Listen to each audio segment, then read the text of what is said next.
تاجیکستان صاحب استقلال. امروزه با 5 زبان برنامه‌های تاجیکستان سرزمین تشخص‌های کارزار ننگ و ناموسی پیشرفت و ترقیات و فتح و نصرت ملت تاجیک ملت فرهنگی و حمایت مردم و ثبات بهترین امکانات در 4 فصل سال برای سیر و سیاحت، صنعتی و کشاورزی آزمون‌های جمهوریوی، راهنمای جامعه خانه امید تاجیکان دنیا.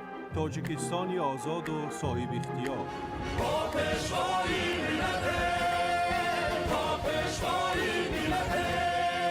دوست باشید، اتفاق باشید، شکرانه همین دولت کنید، شکرانه همین سرزمین کنید، شکرانه کنید که چنین وطن عزیز و محبوب دارید.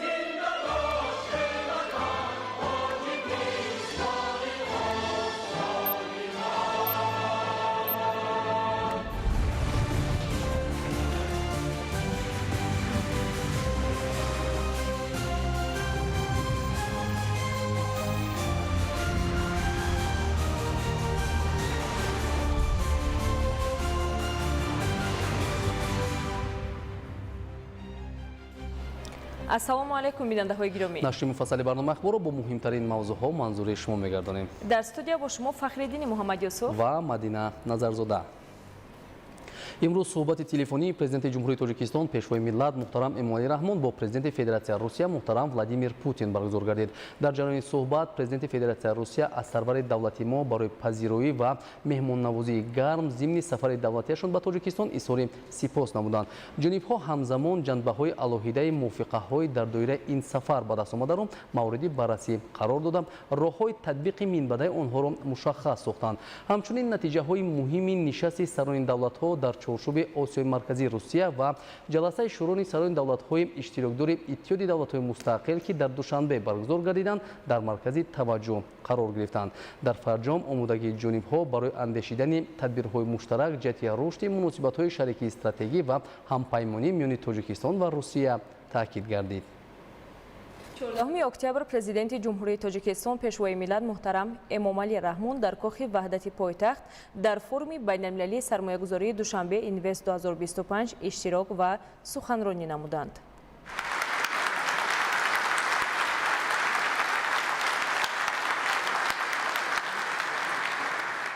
محترم روبران و اعضای هیئت‌های رسمی، سرمایه‌گذاران و شریکان گرامی، دوستان عزیز، قبل از همه تشریف هر یک شما را به شهر دوشنبه پایتخت جمهوری تاجیکستان برای اشتراک در فورم بین‌المللی سرمایه‌گذاری دوشنبه اینوست 2025 خیر مقدم می‌گویم.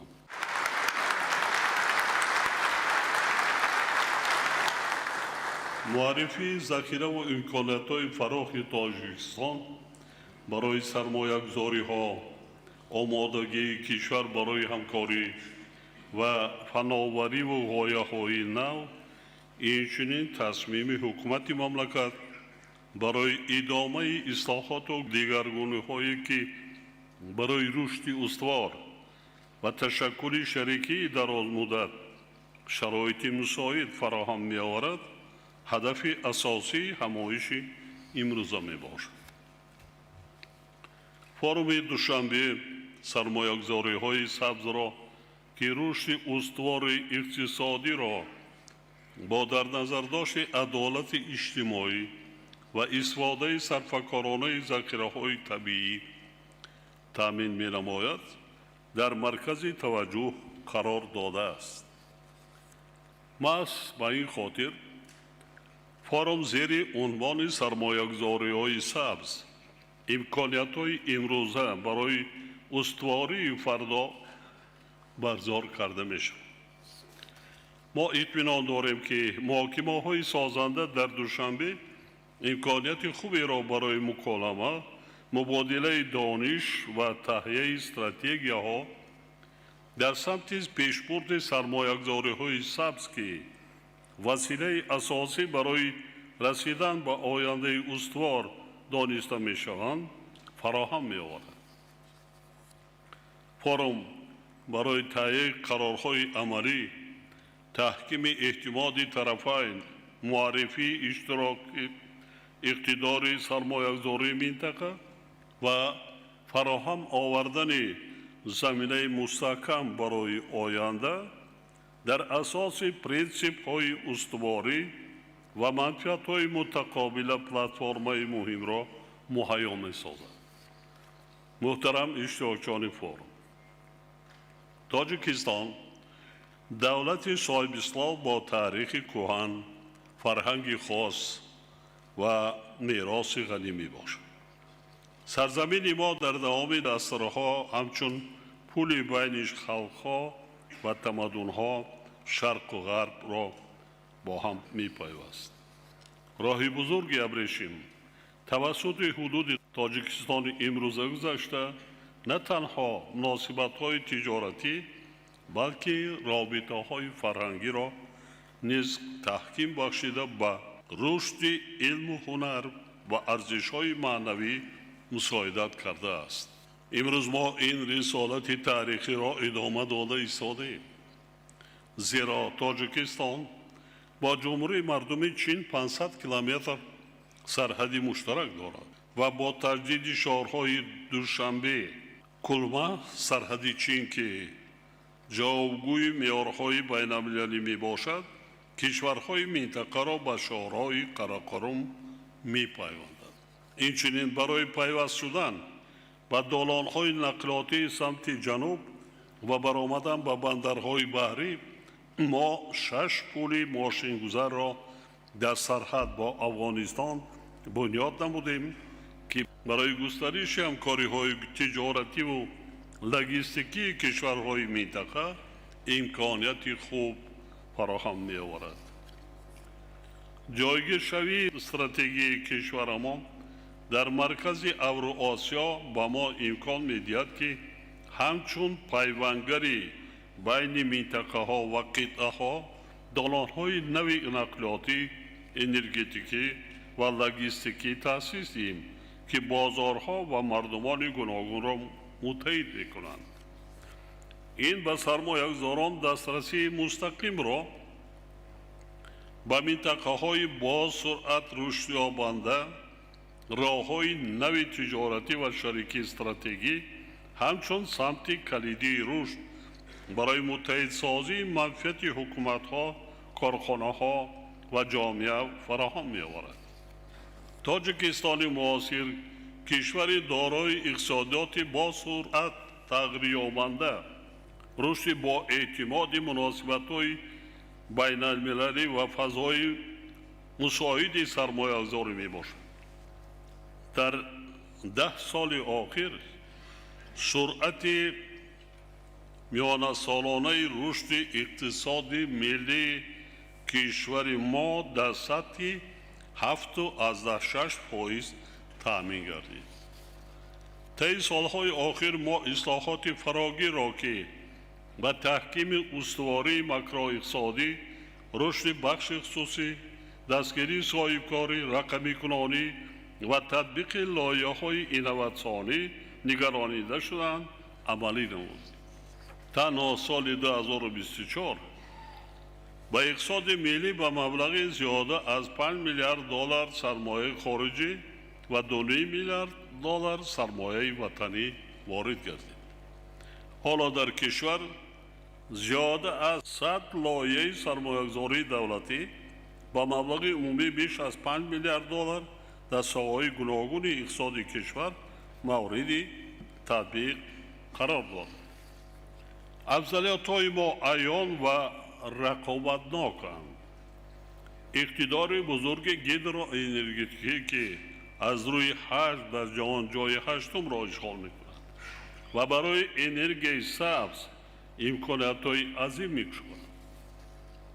ذخیره‌های غنی معدن و ثروت‌های مهم استراتژی از جمله طلا، نقره، مس، لیتی، سرمه، روح و ولفرام که طلبات با آنها برای گزارش سبز خیلی زیاد است. برای مردم برای که جای کار تامین کنیم و شدت مهاجرت مهنتی را پست نماییم، من اجازه دادم به تمام مردم برای جمع کردن طلا از دریاهای تاجیکستان تمام دریاهای تاجیکستان طلا دارد و حالا قریب 50,000 آدمان پتن گرفته از دریاهای تاجیکستان طلاشویی میکنند.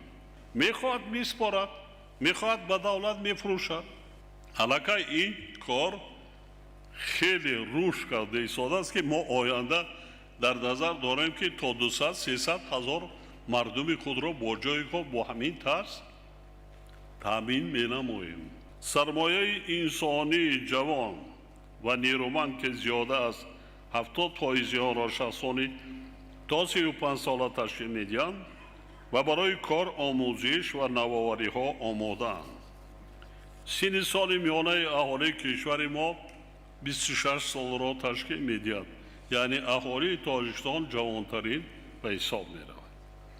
موقع استراتژی کشور که امکان میدهد تاجیکستان به یک مرکز کلیدی نقلیاتی و انرژتیکی در آسیای مرکزی تبدیل یابد. یعنی دالان‌های نقلیاتی و اقتصادی معاصر از طریق حدود تاجیکستان کشورهای آسیای مرکزی را با کشورهای آسیای جنوبی و چین می‌پیوندد. ما بر رشد اقتصادی سبز توجه مخصوص میدیم. محض به این خاطر سال 2022 استراتژی رشد اقتصادی سبز در جمهوری تاجیکستان برای دوره تا سال 2037 قبول گردید. دوستان گرامی، امروز تاجیکستان علاقه در تلاش‌های جهانی آید به حفظ محیط زیست و مبارزه با تغییریابی اقلیم سهمی ارزنده گذاشته است. کشور ما امکانیت‌های بزرگ را برای عملی نمودن لایه‌های عظیم در ساحه انرژی برقرار شونده، آبی، آفتابی و بادی دارا میباشد. اقتدار سالانه نیروی برق آبی کشور تقریباً 527 میلیارد کیلووات ساعت را تشکیل میدهد که حالا همگی 5% آن استفاده میگردد. این امکانیت بی‌نظیر را برای سرمایه‌گذاری دراز مدت و انرژی استوار آینده که طلبات به آن نه تنها در تاجیکستان بلکه در تمام منطقه آسیای مرکزی و آسیای جنوبی افزایش یافته ایستاده است مهیا می‌سازد. با این مقصد ما یک جا با شریکان رشد اولین لایه فرامنطقوی بنیاد خط بلندشدت انتقال برق سبز کسه هزار که شبکه‌های برقی آسیای مرکزی و آسیای جنوبی را با هم می‌پیوندد تطبیق نموده ایستاده ایم. کارهای ساختمان لایه مذکور در قسمت تاجیکستان، قرقیزستان و پاکستان به انجام رسیده، در قسمت افغانستان در مرحله انجامیابی قرار دارند. در این زمینه ما روند جلب سرمایه‌گذاران را برای بنیاد نیروهای برقی آبی شروع با اقتدار 1000 مگاوات و یک چند نیروهای آفتابی و بادی با اقتدار عمومی 2000 مگاوات آغاز کردیم. ما شرکت‌های منفعت‌دار را دعوت نماییم که با این لایه‌های آینده‌دار سرمایه‌گذاری نمایند. مسلم است که با در نظر داشت رقمی کنانی و رشد تکنولوژی‌های نو طلبات و نیروی برق نیز افزایش می‌یابد. در این اساس ما نیت داریم که منبع نیز به ساحه انرژتیک سبز سرمایه جلب نماییم، چون که اقتدار استفاده نشده منبع‌های برقرار شونده انرژی در کشور خیلی زیاد است.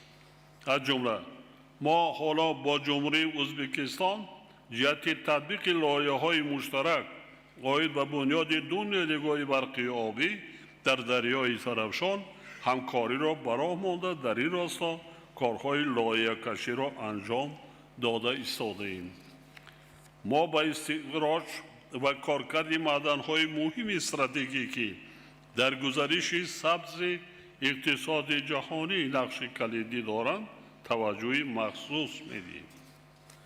این معدن‌ها زمینه اساسی استحصال تکنولوژی‌های معاصر، بطری‌ها، استفاده منبع‌های برقرار شونده انرژی و دیگر جزءهای الکترونی را تامین نموده واسطه مهم استراتژی رشد استوار و پیشرفت تکنولوژی می باشد. سرمایه‌گذارانی که در این بخش فعالیت میکنند امکان دارند نه تنها لایه‌های مقیاساً بزرگ دارای ارزش بلند علاوه‌ای را عملی سازند، بلکه در گزارش به اقتصاد سبز در سطح جهانی سهمی واقعی گذارند و همزمان با این نفوذ و حضور استراتژی خود را در بازار جهانی تحکیم باشند. حالا در حدود تاجیکستان در همین شب و روزها زیاده از 400 کان‌های معدن‌های گوناگون اکتشاف شدند و انتظار سرمایه هستند و در همین شب و روزها ما علاقه 40 نمود معدن‌ها استحصال کار کرد، بعضی همچون کار کرده نشده استحصال و صادرات کرده ایستاده ایم. نیروی برق سبز و دسترس اینچنین طلبات افزاینده جهانی با این ذخیره همکاری با تاجیکستان را مخصوص امیدبخش و منفعت آور می سازد. سرمایه‌گذاران محترم، افضلیت‌های ما تنها با انرژتیک و صنعت استقرار محدود نیستند. ما برای همه جانبه ترقی دادن و گوناگون سم گردانیدن اقتصاد کشورمان جدوجهد زیاد داریم. تاجیکستان برای رشد ساحه‌های زیرین ظرفیت‌های نظررس دارد. صنعت سبک و خوراکواری که امکانیت زیادی قانع گردانیدن بازار داخلی و برآمدن به صادرات را امکان می‌دهد. صنعت کیمیا و داروسازی که با علم معاصر و نوآوری نگرانیده شده است. عالمان معین کردند در طبیعت تاجیکستان امروز زیاده از 5000 گیاه‌های شفابخش معین کردند که برای سلامتی انسان از آن داروهای طبیعی استحصال کردن ممکن است. علاقه شروع هم کرده ایستادن و صادرات هم میکنند. استحصال مسائل ساختمان که طلبات با آن هم در داخل و هم در خارج کشور زیاد است. کمپلکس یک صنعتی که به استحصال و صادرات محصولات از جهت اکولوژی تازه و دارای ارزش بلند علاوه شده نگرانیده شده است. تاجیکستان دارای همگی 1 میلیون هکتار زمین کارم است. از این 700,000 هکتار زمین آبی است، 300,000 هکتار زمین‌های للمی. برای همین هم ما با که طلبات را قانع گردانیم، باز بالای این من 170,000 هکتار زیادتر زمین را با مردم تقسیم کرده دادم برای بنیاد منزل استقامتی. 50,000 هکتارش آبی است. برای کمپنساسیا کردن و زیاد کردن حجم استحصال محصولات آذوقه‌واری ما چیکار کردیم؟ ما همان روندهای اینواسیونی تکنولوژی حاضر زمان دیگر ما با کشتی تکراری گذاشتیم. در یک زمین این شب و روز علاقه دویم کردیم پورا 200,000 هکتار و حالا علاقه در جستجوی کشتی سوم چهارم مراتب است در یک زمین.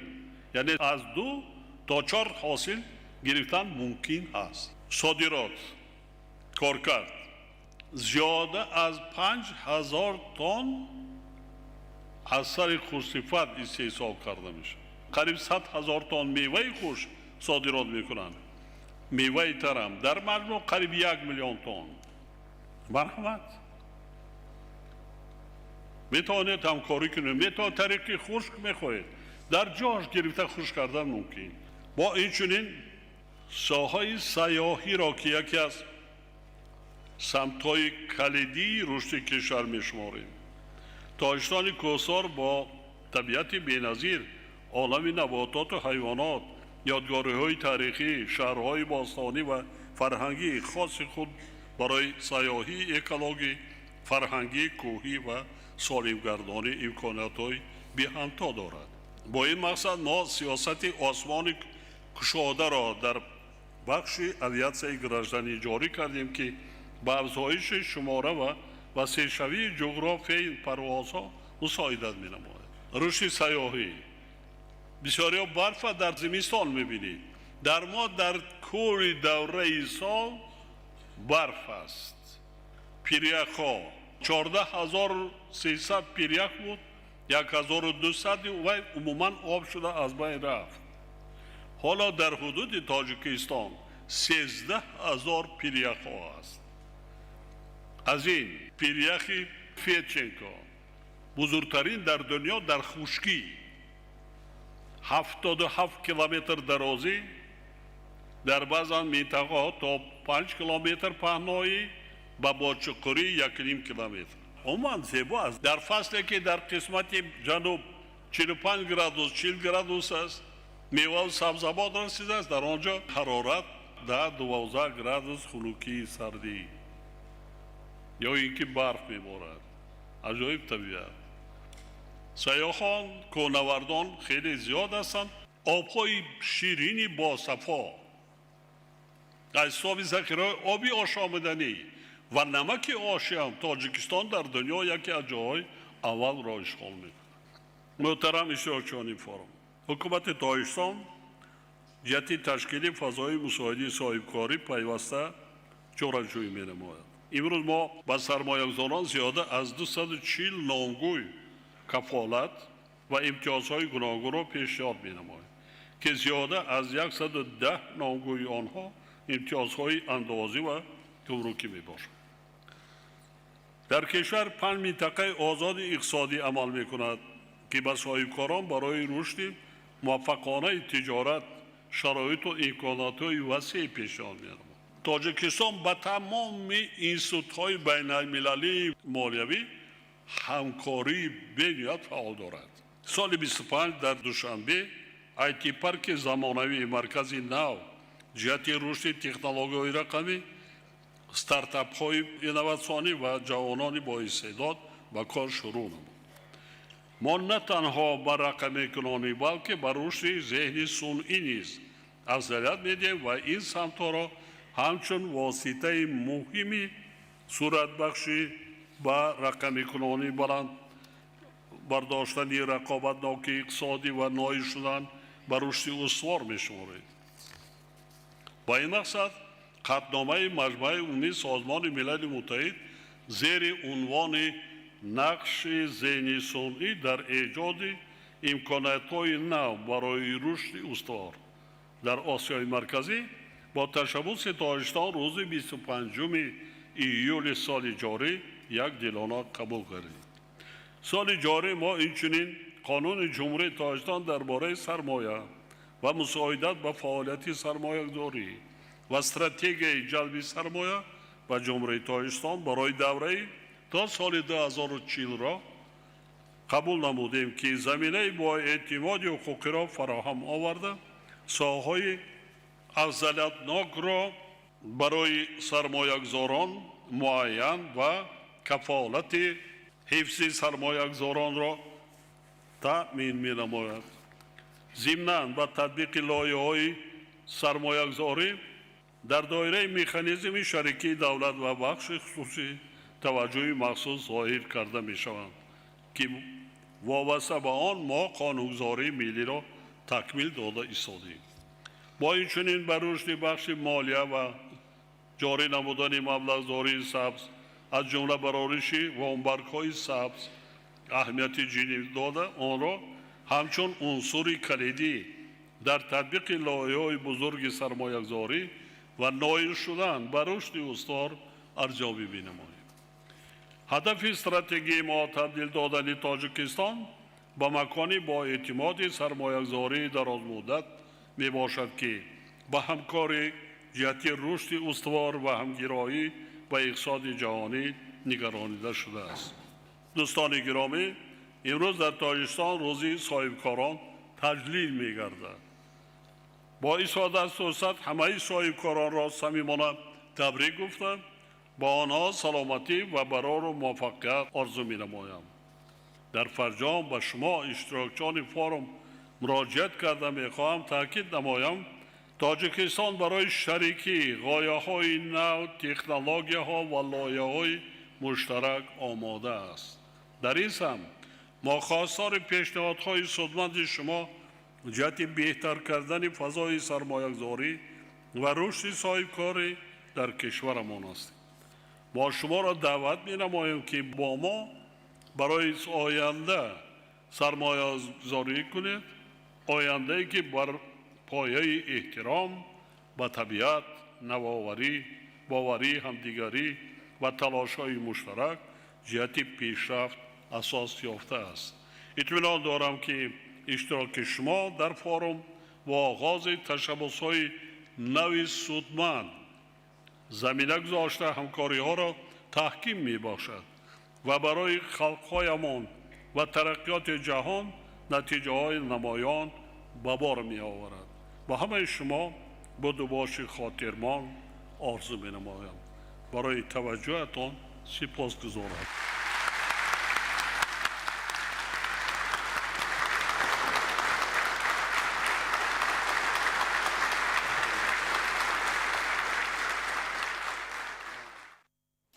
امروز پرزیدنت جمهوری تاجیکستان پیشوای ملت محترم امامعلی رحمون در حاشیه فوروم بین‌المللی سرمایه‌گذاری دوشنبه اینوست 2025 کاتب اجرایی کمیسیای اقتصادی سازمان ملل متحد برای اروپا خانم تاتیانا مالچند را به حضور پذیرفتند. ضمن واخوری حالت کنونی و دورنمای همکاری تاجیکستان و کمیسیای اقتصادی سازمان ملل متحد برای اروپا بررسی شد. سرور دولت محترم امامعلی رحمون تاکید داشتند که همکاری با کمیسیا جزئی مهم سیاست خارجی تاجیکستان و رشد استواری اقتصادی کشور میباشد. پرزیدنت کشور اعلام نمودند که این همکاری مسائل مهم رشد اقتصادی و اجتماعی، حفظ محیط زیست، بهتر نمودن انفراستراکچور، همچنین تطبیق هدف‌های روند دوشنبه اوید به آب و روند دوشنبه اوید به حفظ پیریخ‌ها را در بر میگیرد. پیشوای ملت محترم امامعلی رحمون سهم نظارت کمیسیا را در مساعدت به تطبیق اقدام‌های تاجیکستان در ساحه‌های استفاده استوار ذخیره‌های آبی، سوداگردانی رسمیات سودا و رشد اقتصادی سبز بلند ارزیابی نمودند. تاکید گردید که جمهوری تاجیکستان آماده است همکاری خود را با کمیسیای اقتصادی سازمان ملل متحد برای اروپا بهره تطبیق لایحه‌های مشترک در بخش‌های نقلیات، لوجستیک، سرتیفیکاسیا، رقمی‌سازی آمار و تحکیم اقتصاد منطقوی ادامه دهد. در ادامه نقش برنامه مخصوصی سازمان ملل برای اقتصادیات آسیای مرکزی در تحکیم همگرایی منطقوی و گسترش سودای بین دولتی مهم ارزیابی کرده شد. مسائل مربوط به مبارزه با تغییریابی اقلیم نیز از موضوعهای مهم صحبت بود. در انجام آمادگی تاجیکستان برای باز هم گسترش دادن همکاری همه‌جانبه با کمیسیای اقتصادی سازمان ملل متحد برای اروپا تاکید گردید. امروز پرزیدنت جمهوری تاجیکستان پیشوای ملت محترم امامعلی رحمون در حاشیه فوروم بین‌المللی سرمایه‌گذاری دوشنبه اینوست 2025 وزیر اقتصاد و دارایی جمهوری اسلامی ایران سعید علی مدنی‌زاده را به حضور پذیرفتند. ضمن ملاقات از رفت گسترش مناسبت‌های دوجانبه کشورها اظهار قناعتمندی کرده شده تاکید گردید که با سعی و تلاش بیشتر جانب‌ها این روند در آینده نیز ثمرناک ادامه خواهد یافت. نتیجه های بازدیدهای رسمی رهبریت عالی تاجیکستان و ایران از کشورهای همدیگر گفت‌وشنیدها و تفاوت‌های در سطح عالی حاصل شده، اینچنین سندهای نوی امضا شده برای رشد منبعد مناسبت‌ها مهم ارزیابی گردید. سرور دولت محترم امامعلی رحمون هوسمندی جانب تاجیکستان را به توسعه بیشتر همکاری تجارتی و اقتصادی دوجانبه تاکید نموده از تمایل رو به افزایش تبادل تجارتی میان دو کشور یادآور شدند. تاکید گردید که در سال 2024 گردش مال میان دو کشور تقریباً به 380 میلیون دلار آمریکایی برابر گردید و اظهار باور کرده شد که این رقم در نزدیکترین فرصت به 500 میلیون دلار و از آن بیشتر نیز خواهد رسید. در این رابطه تقویت کاری ابزارهای دوجانبه رشد همکاری ضرور دانسته شد. اظهار اطمینان کرده شد که همکاری سودمند میان دو کشور همزبان و هم فرهنگ در آینده باز هم گسترش خواهد یافت. امروز پرزیدنت جمهوری تاجیکستان پیشوای ملت محترم امامعلی رحمون در حاشیه فوروم سرمایه‌گذاری دوشنبه اینوست 2025 وزیر سرمایه‌گذاری پادشاهی عربستان سعودی خالد الفالح را به حضور پذیرفتند. در واخوری روند رشد همکاری دو کشور بررسی شد. از فعالیت فوند سعودی رشد در تاجیکستان اظهار قناعت کرده شد. جانب‌ها برای رشد رابطه‌های همکاری اقتصادی، تجارتی و سرمایه‌گذاری و تطبیق لایحه‌ها در ساحه انرژتیک و کشاورزی علاقمندی خود را ابراز داشتند. با جان کردن فعالیت وسیله‌های دوجانبه ҷамъияи густариши ҳамкорӣ таваҷҷӯҳи зиёд зоҳир гардид. ҷалби сармояи саудӣ барои амалисозии лоиҳаҳои соҳаҳои саноати сабук, насоҷӣ, дорусозӣ, истеҳсоли масолиҳи сохтмон, коркарди маъданҳо ва энергетика зарур шумода шуд. роҳандозии хатсайри ҳавоӣ дар масири Душанбе-Ҷидда-Душанбе намунаи хуби ҳамкории кишварҳо номида шуд. Табодули андеша ҳамчунин доир ба дигар мавзӯъҳои мавриди таваҷҷӯҳи дуҷониб сурат гирифт. имрӯз президенти ҷумҳурии Тоҷикистон пешвои миллат муҳтарам Эмомалӣ Раҳмон дар ҳошияи форуми сармоягузарии Душанбе Инвест 2025 вазири давлатӣ оид ба корҳои савдои хориҷӣ Вазорати тиҷорат ва савдои давлати Қатар Аҳмад ибни Муҳаммад аз-Саидро ҳузур пазируфтанд. Президенти кишвар муҳтарам Эмомалӣ Раҳмон аз рушди муносибатҳои ҳамкории миёни Тоҷикистону Қатар изҳори қаноат намуданд. ба амалишавии 42 санади ҳамкорӣ ки соҳаҳои иқтисодӣ, тиҷоратӣ ва техникӣ, ташвиқ ва ҳифзи мутақобилаи сармоягузорӣ, алоқаи ҳавоӣ, фарҳанг, тандурустӣ, сайёҳӣ ва дигар самтҳои мавриди таваҷҷӯҳи тарафайнро фаро мегирад таваҷҷӯҳи зиёд зоҳир гардид. аз тавсеяи ҳамкории амалии доираҳои соҳибкории ду ҷониб истиқбол карда шуд. ҷалби маблағҳои грантиву қарзҳои имтиёзноки фондҳо ва муассисаҳои молиявии Қатар барои татбиқи лоиҳаҳои дорои аҳамияти милливу минтақавӣ аз ҷумла дар бахши энергетика ба мақсад мувофиқ шуморда шуд. фаъолияти комиссияи муштараки байниҳукуматӣ барои рушди ҳамкории дуҷониба ва таъсиси фонди муштараки иқтисодӣ ва сармоягузорӣ байни ду кишвари дӯст аз мавзуоти муҳими суҳбат буд. ба масъалаи густариши ҳамкорӣ дар соҳаи нақлиёт аз ҷумла ифтитоҳи хатсайрҳои ҳавоӣ низ таваҷҷӯҳ карда шуд. барои роҳандозӣ ва омӯзиши таҷрибаи Қатар оид ба низоми бонкдории исломӣ изҳори омодагӣ карда шуд. ҳамчунин оид ба дигар масъалаҳои мавриди таваҷҷӯҳ гуфтугӯи судманд сурат гирифт. имрӯз сарвазири ҷумҳурии Тоҷикистон Қоҳир Расулзода дар ҳошияи форуми байналмилалии сармоягузории Душанбе Инвест 2025 бо валиаҳди салтанати Нигери Симбилани Малайзия шоҳзода Тунко Али Ризауддин ибни Муҳри мулоқот намуд. зимни мулоқот масоили густариши муносибатҳои ду кишвар баррасӣ гардид. ҷонибҳо ба татбиқи лоиҳаҳои сармоягузорӣ дар бахшҳои саноат, истихроҷ ва коркарди маъдан, энергияи барқароршаванда ва сохтмон изҳори алоқамандӣ намуданд. пешниҳод карда шуд ки масъалаи таъсиси фонду бонкҳои муштараки сармоягузорию тиҷорат мавриди омӯзиш қарор ёбад. ҳамзамон мусоҳибон оид ба рушди ҳамкорӣ дар бахшҳои маорифу тандурустӣ ва дорусозӣ табодули афкор намуданд. барномаи форуми сармоягузарии Душанбе Инвест 2025 ҷаласаҳои пленарӣ, панелҳои мавзӯӣ ва ҷаласаҳои махсусро оид ба рақамисозӣ, зеҳни сунъӣ, молияи устувор, рушди ояндаи шаҳр, энергетикаи сабз ва соҳибкорӣ дар бар гирифт. таваҷҷӯҳи хоса ба фаъолнокии занон дар соҳаи технология, рушди тиҷорати хурдумиёна, шарикии давлат ва бахши хусусӣ, сайёҳӣ ва технологияи молиявӣ дода мешавад. ҳамкорони мо бештар шарҳ медиҳанд. пойтахти Тоҷикистон ба маркази муколамаи байналмилалии сармоягузорӣ табдил меёбад. форуми байналмилалии сармоягузории Душанбе Инвест 2025 ки дар пойтахти Тоҷикистон шаҳри Душанбе баргузор мегардад, зиёда аз 100 меҳмон аз Осиё, Аврупо ва Ховари Миёнаро дар қалби Тоҷикистон ба ҳам овард. форуми байналмилалӣ платформаи калидӣ барои рушди сармоягузории сабз, рушди устувор ва трансформатсияи рақамӣ дар Осиёи марказӣ мегардад. дар намоишгоҳ молистеҳсолкунандагони тоҷик яъне соҳибкорону сармоягузорон корхонаҳою ширкатҳои саноатӣ молу маҳсулоташонро дар соҳаҳои гуногун аз ҷумла саноати сабук, саноати вазнин, металлургия, хизматрасонӣ бонкӣ, алоқаи мобилӣ, бахши фармасевтӣ, тиббӣ ва дигар соҳаҳо ба намоиш гузоштанд. дар намоишгоҳ 100 ширкату корхонаи истеҳсолию саноатии кишвар молу маҳсулоташонро таҳти тамғаи Made in Tajikistan ба намоиш гузоштанд. бо ташаббуси пешвои миллатамон муҳтарам Эмомалӣ Раҳмон чунин форумҳо баргузор мегардад. ҳам дар дохили ҷумҳуриямон, ҳам берун аз он мо иштирок дорем, фаъолона иштирок мекунем. фахр дорем ки дар чунин ватани азиз, Тоҷикистони азизу ободу оромӣ зиндагӣ дорем. ба хусус занон, соҳибкорзанони тоҷикӣ мо ҳам дар дохили Тоҷикистон, берун аз он фаъолият мекунанд, эҳтиром мекунанд. аз ин дастгириҳо мо хеле хурсандем. дар форуми байналмилалии сармоягузории Душанбе Инвест 2025 намояндагони ҳукуматҳо ва созмонҳои байналмилалӣ, роҳбарони ширкатҳои бонуфуз, муассисаҳои молиявӣ ва доираҳои тиҷоратии даҳҳо кишварҳои хориҷӣ иштирок мекунанд. Здравствуйте, меня зовут Диана Курбанова, я являюсь заместителем председателя Ассоциации франчайзинга Узбекистана. Мы сегодня приехали со своей делегацией и брендами из Узбекистана для того, чтобы посетить ваш прекрасный форум. Хочу отметить, что коллеги из Таджикистана постарались на славу, и мы видим результат этого труда. Большое количество времени мы работали с нашими коллегами, видим эти плоды. Сегодня и вчера уже, на самом деле, мы познакомились с большим количеством делегаций из разных стран Европы, близлежащих стран СНГ. И это показывает большой и высокий уровень данного мероприятия и серьезную подготовку и квалификацию местных организаторов.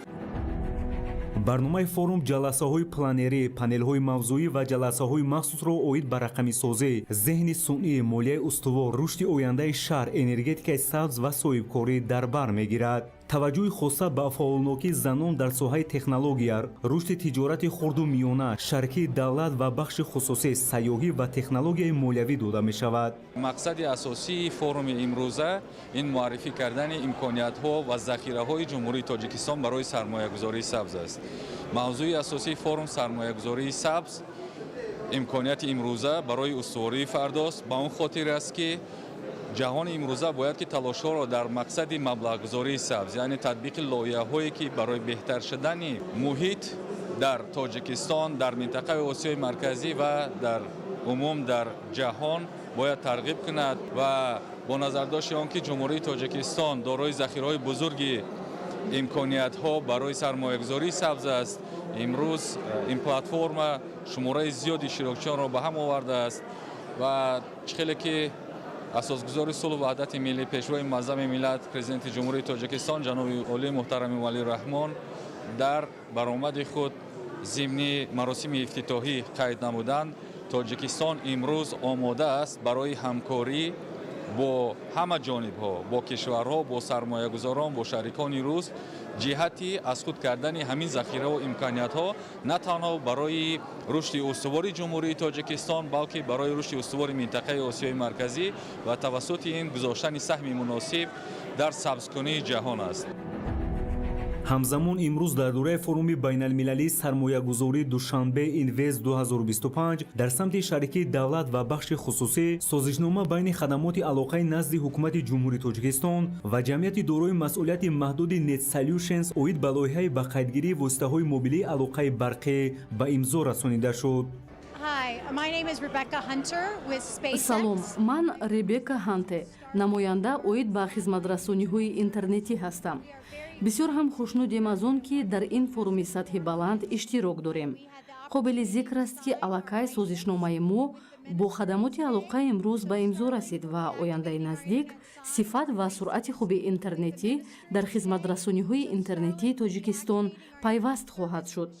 форуми Душанбе Инвест 2025-ро низ сидқан ҷонибдорӣ мекунем. аз самимияти мардум сипосгузорем.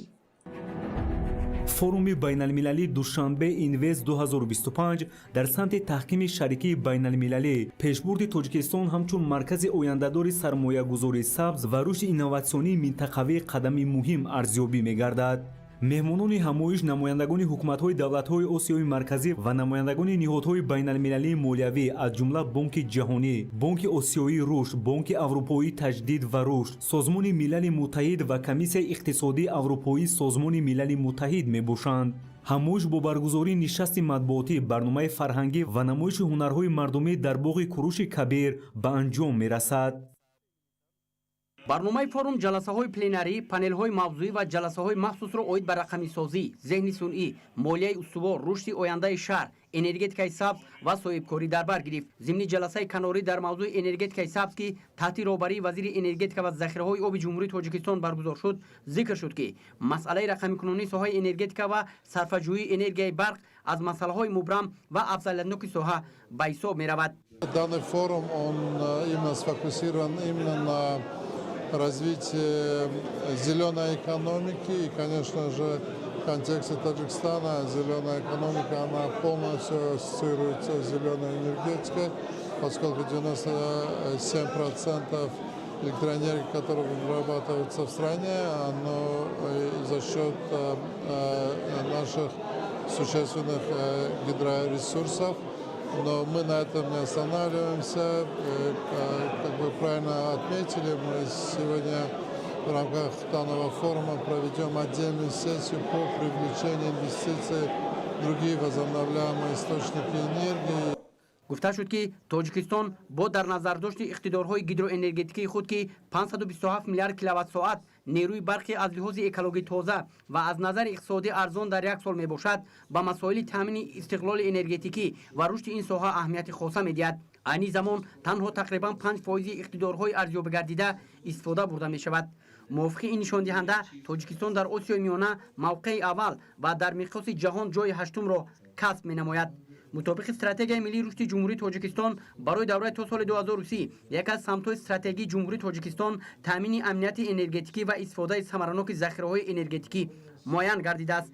барои ноил гардидан ба ин ҳадаф 4 нишондиҳандаи калидӣ баландбардоштани иқтидорҳои тавлидии нерӯи барқ ба 10 гигаватт, баландбардоштани ҳаҷми содиротии нерӯи барқ ба 10 миллиард киловаттсоат, паст намудани талафоти нерӯи барқ то 10%, таъмини 10%-ии иқтидорҳои мавҷудбуда дигар сарчашмаҳо аз ҷумла офтоб, шамол ва ғайра пешбинӣ гардидааст. дар баробари ин бо мақсади татбиқи ҳадафҳои худ ҳукумати ҷумҳурии тоҷикистон рушди манбаъҳои барқароршавандаи нерӯи барқ ё ба истилоҳ манбаъҳои ғайрианъанавиро ки ба он энергияи офтоб ва бод шомил мебошанд самти афзалиятнок шуморида дар ин самт аз тамоми имконот истифода намуда истодааст. дар тоҷикистон дар як сол то 300 рӯзи офтобӣ мебошад. طبق حساب‌های پیشکی اقتدارهای انرژتیکی تاجیکستان تنها در قسمت شمالی از حساب انرژی آفتاب زیاده از 4600 مگاوات و انرژی باد 580 مگاوات ارزیابی گردیدند. مسلم است که جریان‌های جهانی تبادل رقمی منتظم با سرعت پهن گردیده ساحه‌های نوبنوی فعالیت انسانی را فرا گرفته ایستادند. بنابراین جاری نمودن تکنولوژی رقمی در جمهوری تاجیکستان برای بلندشوی صفت زندگی اهالی از حساب دسترسی به خدمت‌رسانی‌های بهترین و با صفت زمینه می‌گذارد. ضمن جلسه همزمان تاکید شد که ساحه انرژتیک از عامل‌های مهمترین بخش‌های اساسی استحصالی و معین کننده جریان‌های اجتماعی و اقتصادی به شمار رفته. رقمی کنانی آن برای رشد همه ساحه‌های اقتصادی جمهوری تاجیکستان ثمره سلسله‌ای خواهد داشت. بنابراین مسئله رقمی کنانی ساحه انرژتیک و صرفه‌جویی انرژی برق از مسائل مبرم و افزایش‌یابی ساحه به حساب می‌رود. امروز در بخش یکم فرم مذکور موضوعهای بازار انرژتیکی در تاجیکستان و روند تشکلیابی آن جلب بخش خصوصی به ساحه انرژتیک با توجه به منبع‌های برقرار شونده انرژی از قبیل هیدروانرژتیک، آفتاب و باد، اصولهای احتمالی همکاری با توجه به اصولهای شریکی دولت و بخش خصوصی و دیگر موضوعها مورد بررسی قرار گرفتند. همچنین در دوره فرم بین‌المللی سرمایه‌گذاری دوشنبه اینوست 2025 در سمت شریکی دولت و بخش خصوصی سازشنامه بین کمیته سرمایه‌گذاری و اداره اموال دولتی جمهوری تاجیکستان و وزارت سرمایه‌گذاری دولت قطر سازشنامه همکاری میان خدمات علاقه نزد حکومت جمهوری تاجیکستان و جمعیت دارای محصولات محدود نت سولوشن اوید به لایحه به قیدگیری واسطه‌های موبیلی علاقه برقی به امضا رسانیده شد. رقم‌کنونی و ذهن سنئی سومین جلسه پنلی بود که در روز یکم برگزاری فروم بین‌المللی سرمایه‌گذاری دوشنبه اینوست 2025 در کاخ وحدت کارشناسان ملی و بین‌المللی را به هم آورد. بررسی مسائل وابسته به این موضوع در سه بخش علیحده جریان گرفت. در قسمت افتتاحی جلسه ها تاکید شد که تاجیکستان در مرحله مهمی رشد اقتصادی خود قرار دارد. با افزایش استواری سال‌های اخیر و افزایش توجه سرمایه‌گذاران بین‌المللی کشور می‌تواند خود را همچون یک مکان سرمایه‌گذاری رقابت پذیر و استوار در آسیای مرکزی معرفی کند. امروز جهان به سوی جهانی رقمی و تکنولوژی‌های پیشرفته قدم می‌گذارد. یکی از مهمترین روندهای اصلی 21 رقمی کنونی و ذهن سنئی میباشد. این دو مفهوم رشد اقتصاد، علم، تندرستی و حیات اجتماعی را تغییر داده ایستادند. با در نظر داشت این حکومت مملکت به رشد ساحه توجه خاص ظاهر می‌کند.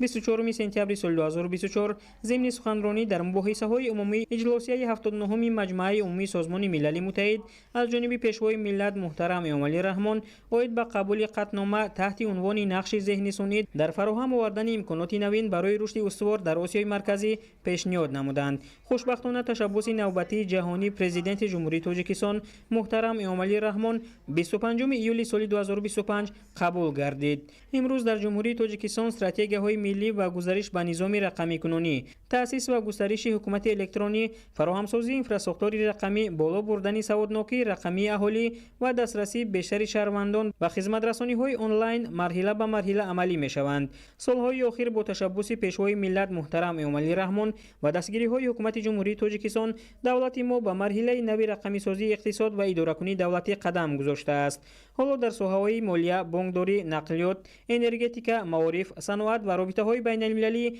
عملی‌شوی تکنولوژی‌های اینواسیونی از جمله تکنولوژی‌های ذهنی صنعی بر اعلی مشاهده می‌شود. برگزاری فروم بین‌المللی سرمایه‌گذاری دوشنبه اینوست 2025 و بررسی موضوع رقمی‌کنونی و ذهنی صنعی در دایره آن امکان فراهم آورد تا متخصصان تاجیک و کشورهای جهان مهمترین مسائل گزارش بر رقمی‌کنونی را مورد تحلیل و بررسی قرار دهند و راه‌های رشد و انکشاف این ساحه را معین نمایند. هدف مهم این فروم جلب سرمایه‌گذاری به اقتصادیات تاجیکستان میباشد و در دایره آن در روز اول میان وزارت و اداره‌های دولتی و شرکت‌های بین تاجیکستان و جمهوری مردمی چین، ویتنام، ازبکستان و غیره سازشنامه‌های همکاری به امضا رسیدند. در دایره این فروم به امضا رسید تقریباً 40 شرطنامه سرمایه‌گذاری در نظر است. باید گفت که حالا جمهوری تاجیکستان منطقه نوی جلب سرمایه‌گذاری می‌گردد. تاجیکستان رشد استوار اقتصادی را با سرعت تقریباً 7.5% مجموع محصولات داخلی در یک سال نشان می‌دهد که این عامل مملکت را شریک با اعتماد و آینده‌دار برای همکاری درازمدت می‌گرداند. طبق معلومات سرمایه‌گذاران ثبات و استواری را در دو سمت هم سیاسی و هم اقتصادی خیلی قدر می‌نمایند. با شرافت سیاست عاقلانه رهبریت مملکت در تاجیکستان محض چنین زمینه‌ای با اعتماد تأمین کرده شده است.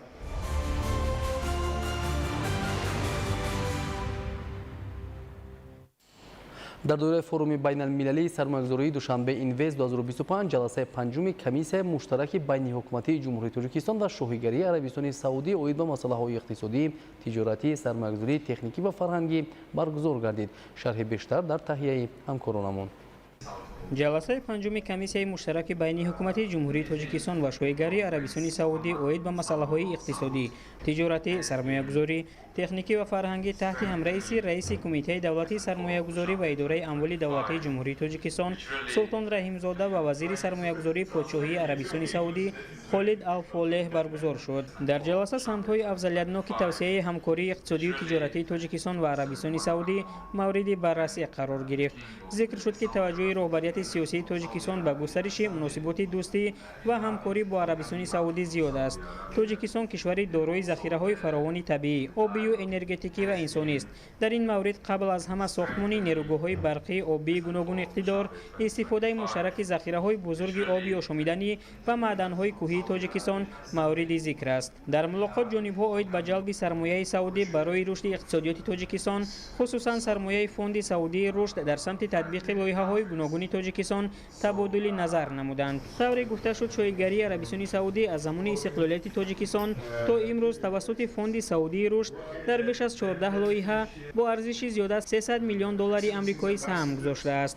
بغیر از این همکاری با گروه هماهنگسازی کشورهای عربی، بانک اسلامی رشد و دیگر مؤسسه‌های مالیوی نیز ادامه دارد. تاکید شد که برگزاری جلسه کمیسیون مشترک بین حکومت جمهوری تاجیکستان و شاهیگری عربستان سعودی اوید به همکاری اقتصادی و تجارتی، سرمایه‌گذاری و تکنیکی و فرهنگی با گسترش روابط اقتصادی و تجارتی دو کشور مساعدت می‌نماید.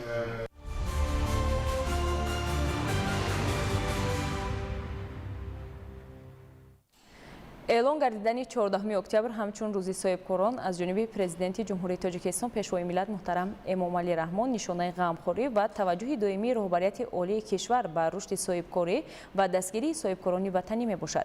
این اقدام نه تنها احترام به زحمت این قشر سازنده جامعه بلکه تشویق فعالانه به رشد اقتصاد و تشکیل جایهای نو کاری در کشور است.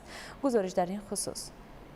در سالهای استقلال دولتی جمهوری تاجیکستان، حکومت کشور خصوصا پیشوای ملت محترم امامعلی رحمان بر رشد و پیشرفت صاحبکاری توجه مخصوص ظاهر نموده در این سمت تدبیرهای مؤثر اندیشیده می شود. طبق معلومات آماری به حالت 1 ایول سال 2025 در مقیاس جمهوری 375133 سوبیکت خواجگیدار فعالیت می کند که این نشانداد در مقایسه نسبت به همین دوره سال 2024 16225 و یا 4.6% زیاد می باشد. از پیشوای ملت محترم پرزیدنت جمهوری تاجیکستان امامعلی رحمان میناداری خیش را بیان می نماییم که برای صاحب کاران یک زمینه اینوواسیونی فراهم آوردند که این برای صاحب کاران وطنی برای سمت اقتصادیات ملی تجربه کاری را فراهم آورده است. صاحبکاری برای بلند برداشتن ثمرانوکی استحصالی، ثبات مالیوی با جای کار تامین نمودن اهالی، افزون نمودن بازار استعمالی و در مجموع برای رشد اقتصادیات زمینه مساعد فراهم می‌آورد. از شماره عمومی سوبیکت‌های خواجگیدار صاحبکاران انفرادی 339,560 عدد در مقیاس جمهوری به قید گرفته شده است که این نشان دهنده در مقایسه نسبت به همین دوره سال 2024 15,374 عدد و یا 4.7% زیاد گردیده است. صاحبکاران تاجیک با مهنت بنیادکارانه در رشد تمام ساحه‌های حیات کشور خصوصا بنیاد انفراستراکتور نو زمانوی در ساحه‌های افضلیت‌ناک اقتصاد ملی از جمله معارف، تندرستی و حفظ اجتماعی نقش مؤثر می‌گذارند. برای پیشرفت ساحه به واسطه دستگیری دولتی ساحه لازم است. این است که امروز ما قانون مخصوصی جمهوری تاجیکستان درباره دستگیری فعالیت صاحبکاری در جمهوری تاجیکستان قبول نمودیم که این هم یک فولینک است و نه در هر یک مملکت چنین قانون که روانه شده باشد برای دستگیری صاحبکاری موجود است و چنین دستگیری ها و چنین غمخواری ها در حقیقت برای پیشرفت جامعه باعث گردید و نتیجه های خوبی خود را نیز داد. در برابر اعلان نمودن مراتوریا ها یک چند مرتبه قریب 5 مرتبه بابت یعنی که مراتوریا آید به سنجش فعالیت صاحبکاران در جمهوری تاجیکستان اعلان کرده شد و امروز ها نیز مراتوریا درباره تمام سنجش ها بجز از سنجش های اندازی برای فعالیت صاحبکاری عمل می نماید در جمهوری تاجیکستان که این هم از همون دستگیری به واسطه حکومت جمهوری تاجیکستان از پیشرفت فعالیت ساحه درک می دهد.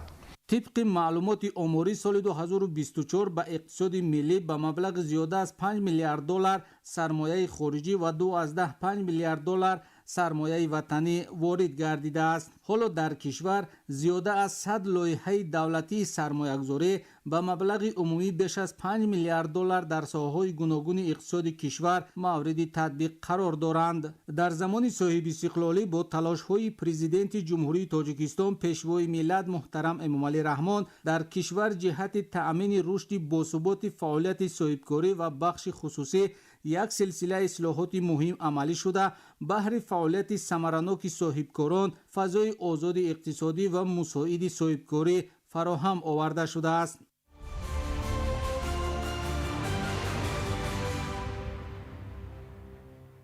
ҳамасола 14 октябр рӯзи ҷаҳонии стандартҳо ва рӯзи соҳибкорон таҷлил мешавад. дар ин замина имрӯз дар шаҳри душанбе озмуни маҳсулот ва хизматрасонии беҳтарин дар ҷумҳурии тоҷикистон ҷамъбаст гардида ғолибони озмун қадрдонӣ шуданд. таваҷҷӯҳ намоед.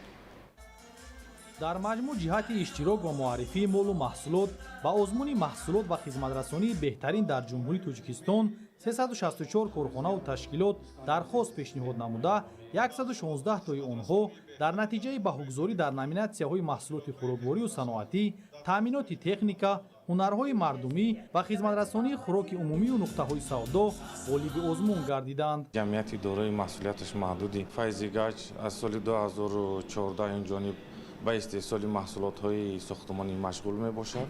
корхона гаҷкардонҳои ба нами тобовар ва ба фаршу деворҳои хона истифода мешавад ва корхона дар соли 2025 дар номинатсияи маҳсулоти беҳтарини ҷумҳурии тоҷикистон дар вилояти хатлон иштирок кард ки дар номинатсияи маҳсулоти беҳтарини ҷумҳурии тоҷикистон дар сатҳи ҷумҳуриявӣ роҳ ёфт. озмуни маҳсулот ва хизматрасонии беҳтарин дар ҷумҳурии тоҷикистон дар заминаи татбиқи амру супоришҳои президенти ҷумҳурии тоҷикистон пешвои миллат муҳтарам эмомали раҳмон ва ҳукумати ҷумҳурии тоҷикистон дар доираи дастгирии соҳибкорӣ ва муаррифии имкониятҳои истеҳсолии корхонаҳои ватанӣ ба ифтихори рӯзи соҳибкорон ва рӯзи умумиҷаҳонии стандартҳо ки ҳамасола санаи 14 октябр таҷлил карда мешавад баргузор гардид. сол аз сол таваҷҷӯҳи ҳамин субъектҳои хуҷагидор хусусан субъектҳои истеҳсолӣ ва чунин озмунҳо бештар шуда истодааст ва чӣ қадре ки дар бозори истеъмолӣ ҳам шумо дарк мекунед дида истодаед яъне ки маҳсулотҳои ҷумҳурии тоҷикистон аз ҷиҳати сифат ва бехатарӣ аллакай рақобатпазир аст воридоти вазкунанда шидагӣ аст ва бештари маҳсулотҳо ба хориҷи кишвар ҳам содирот карда мешаванд. ин пеш аз ҳама аз чӣ иборат аст аз таваҷҷӯҳи корхонаҳо барои беҳтар кардани сифати маҳсулотшон, яъне онҳо аз санъатҳои байналмилалӣ, санъатҳои давлатӣ ки бевосита тоҷикистондар ба онҳо ҳамкорӣ мекунанд ва татбиқи онҳо аз ин шаҳодат медиҳад ки онҳо таваҷҷӯҳи зиёд доранд ва ҷорӣ кардани ҳамин стандартҳо ба ҳамин натиҷа омад ки имрӯз маҳсулотҳо беҳтару бештар истифода карда шуда истоданд. озмуни маҳсулот ва хизматрасонии беҳтарин дар ҷумҳурии тоҷикистон аз соли 2008 инҷониб дар 2 сол як маротиба гузаронида мешавад.